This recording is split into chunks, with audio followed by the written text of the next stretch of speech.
কবুতরের পাশাপাশি আমি কোয়েল পাখিকে হচ্ছে খাবার দিব। কবুতরকে খাবার দিয়েছি, কোয়েল পাখিকে আমি এখন আগে মেডিসিন দিব ডিমের প্রোডাকশন ভালো রাখার জন্য।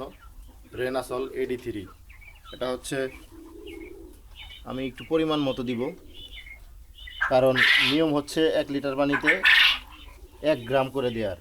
আমার এখানে যেহেতু পরিমাপ করার কোনো যন্ত্র নেই, সেজন্য আমি হচ্ছে মুখায় করে পরিমাণ মতো, মোটামুটি পরিমাণ মতো দিলাম। কাপের পানিতে গুলিয়ে দিয়ে আমি আমার পাখির যে পানির খাবারের পট আছে ওখানে আমি দিয়ে দিব।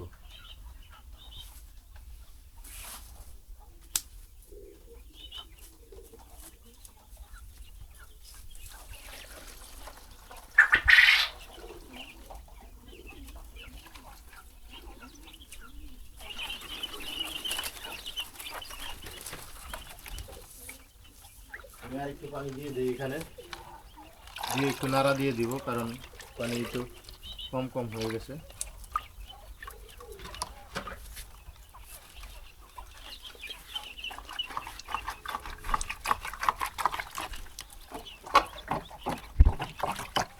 একটু নাড়াচাড়া করে দিলাম, পানি দিয়ে দিলাম। এখন ওরা ওদের মতো করে খেয়ে নিবে।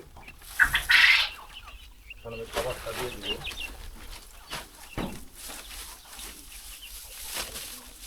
পাখির খাবার যদিও শেষের দিকে আনতে হবে।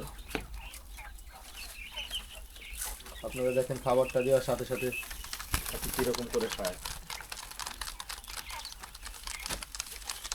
আমাকে এটা ক্যামেরা ধরে না, ক্যামেরার দিকে তাকাস না, ধরতে দেন। এই দেখেন কীভাবে খাবার খায় পাখি, মাথা বের করে।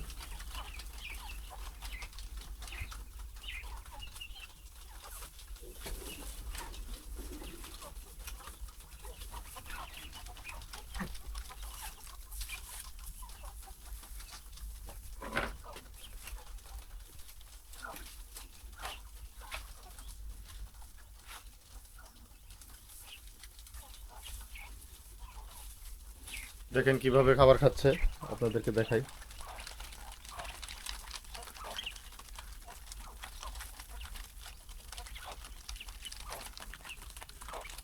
শীতের দিনের কারণে ডিমের প্রোডাকশন কমে গিয়েছে, যে কারণে হচ্ছে পাখি আসলে কোয়েল পাখি লালন পালন করা খুবই কষ্টসাধ্য ব্যাপার। আর অনেক ঠিকমতো যদি পালন করতে না পারেন লসের সম্মুখীনও হইতে পারেন, কারণ কোয়েল পাখিতে খুব যে বেশি একটা লাভ বিষয়টা এরকম না। তো কিছুক্ষণ পর আমি একটা কাজ করব, কাজটা হচ্ছে ওদের দেখেন চান্দি ছিলে গেছে। আমার যে নেটটা আমি দিয়েছি মুখ কেটে, এই নেটটা অনেক ধারালো। আমি বরাবর ওই মুখগুলো একদম বরাবর কেটে দিব, কারণ ওদের ঘষায় ঘষায় অনেক কেটে যাচ্ছে। কাট করে দিই দেখি।